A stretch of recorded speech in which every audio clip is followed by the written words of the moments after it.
No vídeo anterior eu ranqueei as denominações de Bordeaux por qualidade absoluta.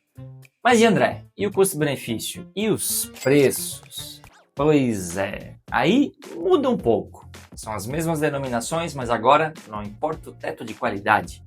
Importa o que você leva para casa pelo dinheiro que você gasta. Então roda a vinheta e simbora falar das melhores denominações em custo-benefício aqui de Bordeaux.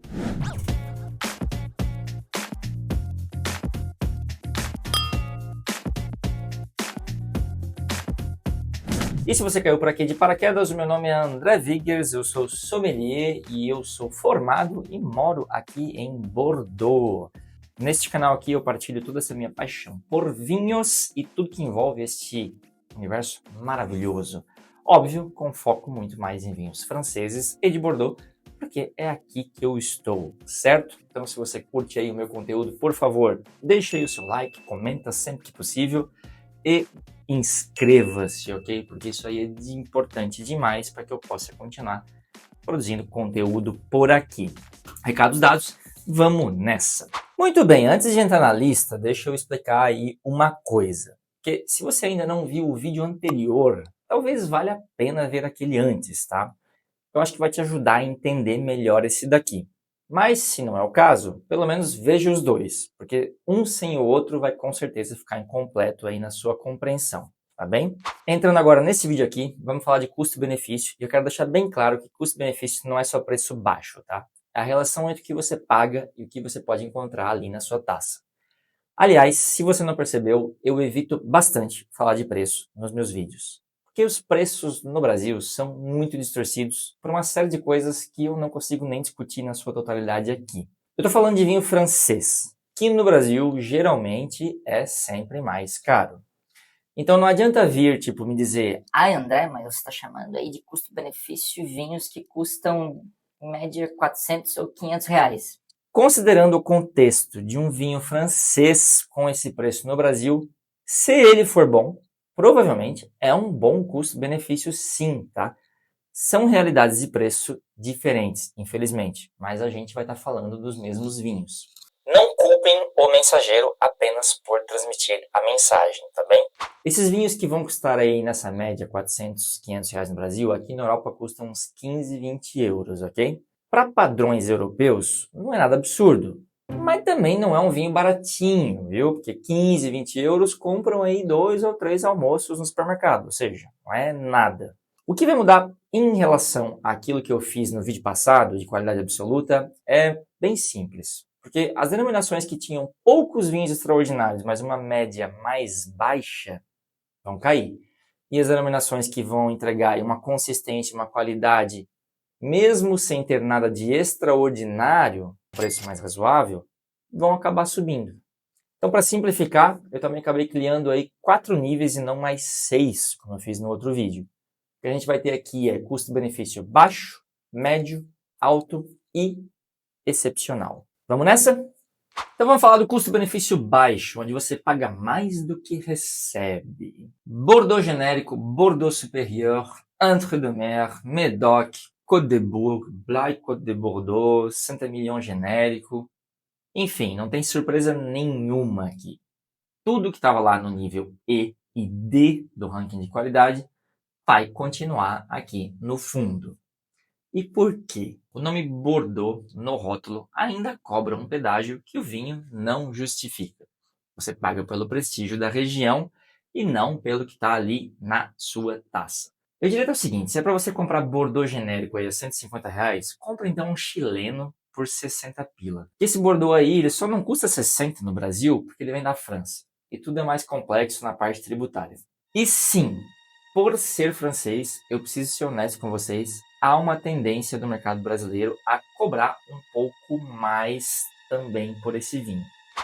E não é só isso, tá? O brasileiro médio não aceita Bordeaux muito barato, mesmo que ele seja muito qualitativo. Eu até falei sobre isso com um negociante numa entrevista aqui no canal, que é bem legal, inclusive, que quase ninguém viu, vou deixar o link na descrição. E ele fala claramente que o mercado emergente não gosta de pagar barato em Bordeaux, mesmo que ele seja ótimo. E se você acha que eu estou mentindo, vai lá ver essa entrevista, ele falando isso na nossa cara, como se nada fosse. Isso explicado, na prática, o que você recebe ali na taça é bem normal para baixo. Aqui a gente está falando aí de 2 a 6 euros que você pagaria aqui, e no Brasil são vinhos aí que vão ficar, sei lá, na faixa de 80, 150 reais, talvez. E na boa, vale quase nunca a pena. É claro que não vai ser imbebível, mas, de novo, vinho industrial do industrial. Inclusive, por falar em vinho industrial, eu tenho aqui um outro vídeo também, onde eu falo do La Linda Malbec 2024, que é um vinho nessa faixa de preço aí no Brasil também, onde eu destrincho todos os ingredientes que vão dentro dele e eu questiono se o que você está bebendo é terroir ou é uma receita de laboratório. É um vídeo que eu acho que é bem interessante, tá? Foi pouco visto aqui no canal também. Mas, enfim, não tem nada de purismo lá. O que tem lá é somente honestidade, onde eu tento mostrar para vocês o que é que tem dentro desses vinhos. Eu vou deixar o link aqui na descrição para lá depois, que eu acho que é bem bacana. Nessa lógica aí também vai entrar o Bordeaux Supérieur, porque ele continua enganando aí quem não conhece. Não é necessariamente mais caro, mas eu já vi muito sommelier aí de supermercado no Brasil falando que se trata de algo superior mesmo. Cuidado com isso daí, ok? Saint-Emilion genérico também vai nessa linha. E aqui ainda mora um problema um pouco mais sério de custo-benefício, porque o nome Saint-Emilion traz uma certa reputação e cobra um pouco mais por isso. Então, o que você vai encontrar na maioria das garrafas dessa denominação não é muito diferente de um Bordeaux Supérieur. Às vezes pode até ser pior, tá? Porque a heterogeneidade é grande. Mas ali já tem um preço que está um pouquinho mais embutido, já é tipo uns 8, 10 euros. Eu não gosto pelo que entrega. E para finalizar essa faixa, a gente vai entrar ali no Medoc e no Côte de Bourg e Blaye Côte de Bordeaux. São denominações que eu até classifiquei como corretas no outro vídeo, ou seja, D ao invés de E, tá um pouquinho aí acima. E elas até têm uma boa relação de preço-qualidade em alguns produtores específicos. Mas como denominação, a média da qualidade é baixa e o preço pedido vai refletir um pouco isso aí também. Então, embora até seja um pouquinho melhor, ainda considero assim um custo-benefício baixo. E assim, gente, vejam que aqui na França, esses vinhos aí que eu acabei de citar, eles são medianos para baixo e os preços também são. Eu não acho que eles são caros, bem longe disso, aliás. O meu ponto é, gaste então 4, 5, 6 euros a mais e bebe melhor. Esqueça aquele vinho aí que você acha que é mais barato do que água. Além disso não ser verdade, tá? Porque não é mais barato do que água. Esse vinho aí, hoje, é o problema de Bordeaux. As garrafas, elas pegam pó no supermercado. Justamente porque hoje todo mundo sabe que aquele vinho ali serve para encher a cara e para dar aquela dor de cabeça no outro dia, tá? Nada além disso. Tem vídeo meu aqui no canal sobre esse negócio de dor de cabeça em vinho. Vou deixar aqui o link na descrição, dá uma olhada lá, tá bacana. O problema é que no Brasil tem ainda uma outra problemática, que além da qualidade baixa, o preço também não é bom, o que os torna ainda menos custo-benefício. Então aqui na França é um custo-benefício ruim, no Brasil é péssimo. Esses dias eu estava ali vendo no site da Evino que eles comercializam esse vinho aqui, tá? Que eu até inclusive já citei no meu outro vídeo, que é o Barão de Lestac. Um vinho super industrial. E eu fui ler nos comentários do site e estava vendo também uma matéria aí de um cara que escreve sobre vinho, até num grande jornal aí do Brasil. Ele dizia assim: se você quer ser iniciado no terroir de Bordeaux, isso aqui é uma bela entrada. Agora me explica, como é que você pode chamar um vinho desse daqui de entrada num terroir quando você corrige tanino, corrige acidez, chaptaliza, né, adiciona açúcar, coloca tudo quanto é ingrediente dentro para deixar ele padronizado? Não é que eu sou um purista, mas esse nível de intervenção ainda é terroir?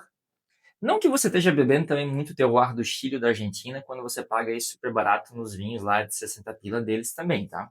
Goma arábica, que eu diga. Mas aos menos, eles são baratos, entendeu? Não tem problema nenhum beber vinho desse tipo daqui, tá? Zero. Encham a cara. Só não achem que vocês estão bebendo terroir de Bordeaux. É só isso. Aliás, até de um comentário do sommelier lá da Evino que disse que esse vinho aqui é de uma vinícola renomada. Porra, meu. O mercado ele amadurece quando se tem acesso à informação. E é isso que eu tento fazer aqui nesse canal, ok? Mas, meu, vamos pro próximo nível, que eu cansei de falar desse nível de custo-benefício baixo desses vinhos industriais aqui de Bordeaux. Vamos continuar.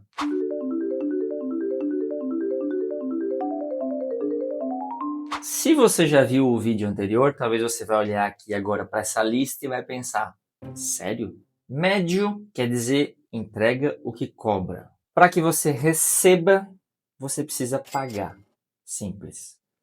Margot, que eu coloquei, por exemplo, como qualidade absoluta A, e aqui eu classifico como custo-benefício médio. Chateau Margaux, custo que custa. Primer, idem. E os vinhos de entrada de Margaux são inconsistentes e aí sim caros para quem entregam. A elegância que a denominação promete só aparece de verdade quando você paga por ela. Qualquer aí Margaux de base está na casa dos seus 15, 20 euros e muitas vezes não valem isso. Simples. O mesmo vai valer para Pauillac e Saint-Estèphe. Pauillac, inclusive, eu coloquei no nível superior de qualidade. Só que, custo-benefício, os Premier Cru custam algumas centenas de euros por garrafa. E os grandes aí, segundos, custam 80, 100. Ou seja, para atingir o nível que Pauillac promete, você precisa gastar. Essas denominações aí prestigiadas no Brasil, a gente já vai estar falando tranquilamente de vinhos aí que passam dos R$ 1.000 para cima, dependendo de alguns até mais caro. Mas são vinhos de altíssimo nível, isso não tenha dúvida. Saint-Estèphe é até mais acessível do que Pauillac e Margaux, mas o melhor de Saint-Estèphe também já cobra aí o preço de melhor. E o que não cobra é bem simples, naquela madeira marcada, cansada, bem esquecível, tá? E nem entra nessa lista também Saint-Emilion Grand Cru. Eu nem vou me estender muito no Saint-Emilion aí, Grand Cru, porque é a mesma coisa que essas denominações aí irmãs, só que na margem esquerda que eu acabei de citar. E nessa lista de médios, eu vou colocar o Haut-Médoc e Grave. Eu até poderia quase que fazer uma categoria à parte. Porque elas ficam no médio por razões diferentes. Ambas essas denominações, elas entregam razoavelmente bem para a faixa de preço delas, tá? 10, 15, 20 euros. O Haut-Médoc tem alguns aí Cruiser, Bourgeois bem sérios, mas a heterogeneidade ainda assim é grande e você precisa conhecer os produtores para não comprar aquele estilo clássico bem marcado na madeira, sem muita identidade. E Grave, que é a regional aí mais ao sul, tem vinhos bem interessantes também nessa faixa aí de preço, mas a questão das duas é que elas não são tão baratas quanto uma denominação regional simples, mas também não são tão consistentes quanto uma denominação comunal. Apesar de eu gostar das denominações como um todo, tá? Mais de Grave até do que de Haut-Médoc, eu frequentemente me vejo com dificuldade de explicar por que tem vinho tão bom e outros tão mais ou menos lá. Então, na real, elas são médias porque elas são na média mesmo. Mas são denominações onde você pode encontrar um bom número de exceções, vamos falar assim. Elas continuarão sendo as exceções que confirmam a regra, mas são exceções numerosas.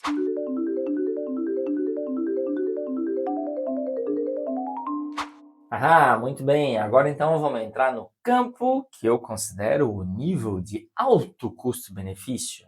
Território aí que eu chamo de ouro escondido aqui em Bordeaux. Listrac e Moulis. Se você gosta do estilo Cabernet do Médoc, essas duas aí das 6 comunas do Médoc, que vivem à sombra das famosas, são o lugar. Exatamente isso que cria o custo-benefício. Chassis Plaine, Chateau Fonro, Fourcade, Ostin, Mocaillou, são vinhos aí de qualidade real, a preços ótimos, tá? Entre 15 e 30 euros. Pro nível que entrega, é muito bom. Enquanto tem gente que briga por Pauillac e Margaux, você abre um Moulis e sorri. Satélites de Saint-Emilion, Pucegan, Lussac, Montagne. Esses são os grandes esquecidos de Bordeaux. Tem o mesmo solo de Saint-Emilion, tá? Mesmo Merlot com caráter, mas sem toda a fama. Então o preço cai pela metade, e se você quer o estilo da margem direita, sem pagar necessariamente pelo prestígio, opte por esses satélites de Saint-Emilion, que é sempre uma boa escolha. Muitos vinhos com preço bom e qualidade média alta. 15 euros aí na média, vale. E eu incluo nessa lógica também Fronsac e Canon Fronsac, que é um terroir bem promissor, merlot fácil e sedoso, produtores sérios surgindo, e a qualidade está subindo e o preço ainda não acompanhou. É uma janela de oportunidade, tá? Eu aproveitaria enquanto dura. E nessa lista vai entrar aqui também Pomerol. Diferentemente das demais denominações de prestígio que ficaram lá no médio, eu vou colocar Pomerol um nível acima, mas ainda assim não vai entrar no excepcional.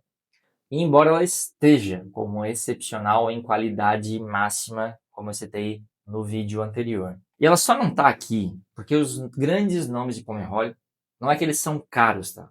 Eles são caríssimos, quase inacessíveis. Assim, ainda que a Alpay tenha um nível de qualidade que é muito consistente, o problema é que o nome Pomerol já ficou caro demais na prateleira. Então, não tem custo-benefício excepcional porque não dá para ter. As produções são pequenas, a coisa vai sempre aí escalando, e isso é chato e tem seu preço. Vide a Borgonha. Tem gente que acha isso daí o máximo, eu acho chatíssimo. Mas dá sim para achar Pomerol a 30 euros? Dá. Ainda assim, um Pomerol básico é um Pomerol? É. Mas vai ser também assim um negócio incrível.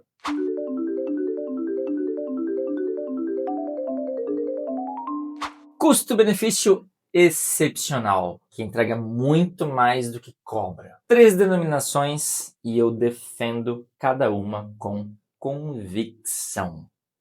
Primeira, Pessac Léognan, que na qualidade já era lá bem alto, estava no A, eu quase quis colocar como superior, mas aqui no custo-benefício eu vou ser direto.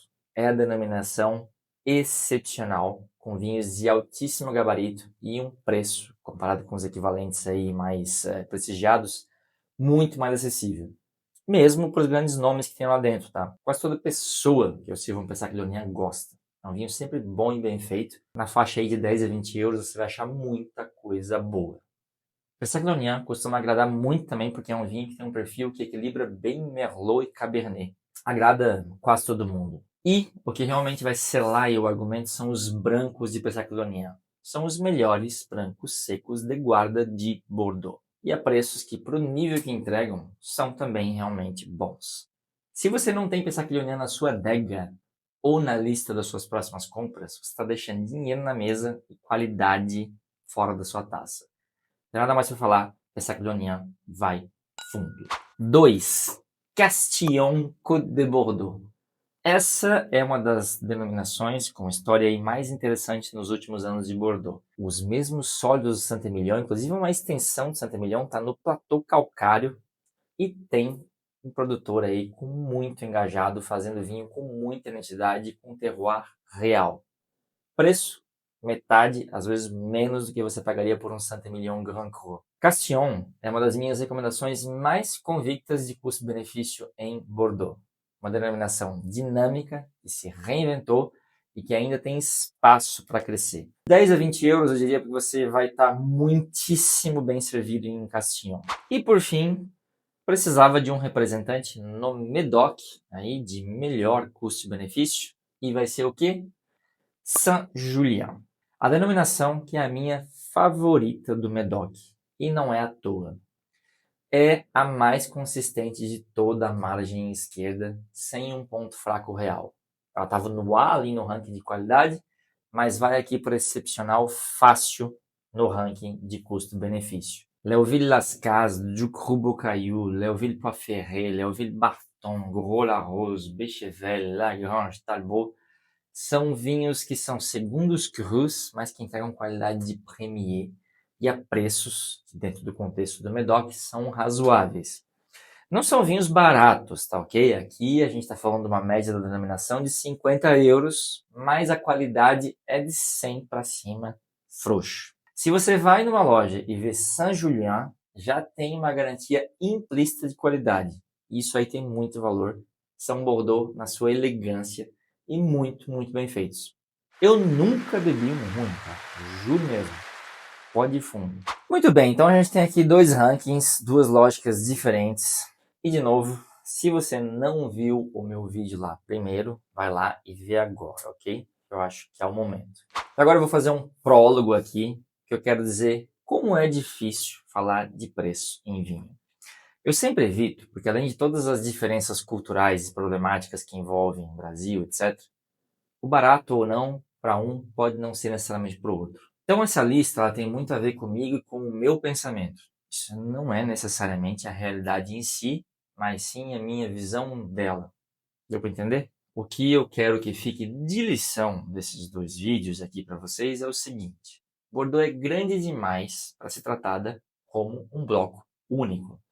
Então ficar dizendo que é caro e superestimado é tão mentira quanto ficar dizendo que tudo é excelente. Tem denominação que eu acho que vale cada centavo e tem denominação que até vale, em alguns casos, mas vive mais do lucro em cima da sua reputação do que outra coisa. E saber essas nuances aí vai te tornar um comprador e um degustador também mais inteligente. Ainda tem muita gente que pensa que preço é ligado 100% à qualidade, que nada além disso conta. Vamos deixar de ser ingênuo? Vinho é também um mercado de luxo e ninguém quer deixar dinheiro na mesa. Se um produtor sente que ele pode cobrar mais caro no produto dele e ainda assim ser vendido, por que ele não o faria? Não só porque querem mais lucro, tá? Essas propriedades aí também têm contas para pagar. Excelência tem um custo. Mas enfim, é isso. Se você discorda aí de alguma das minhas posições, por favor, deixe aí nos comentários e vamos bater papo, beleza? E se inscreve também, deixa o like, porque assim você vai ajudar demais o canal a continuar produzindo conteúdo por aqui, certo? Se você gosta também de ler e de receber conteúdo diretamente por e-mail, assina a minha newsletter lá no Substack para receber conteúdo bacana, escrito por mim aí toda semana, que às vezes não é tão bem adaptado aqui pro formato YouTube. Bom, já falei bastante nesse vídeo, o vídeo está bastante longo, então não tem negociação aqui de novo, mas a partir aí dos próximos vídeos a gente volta com o perfil normal. Até o próximo vídeo e santé!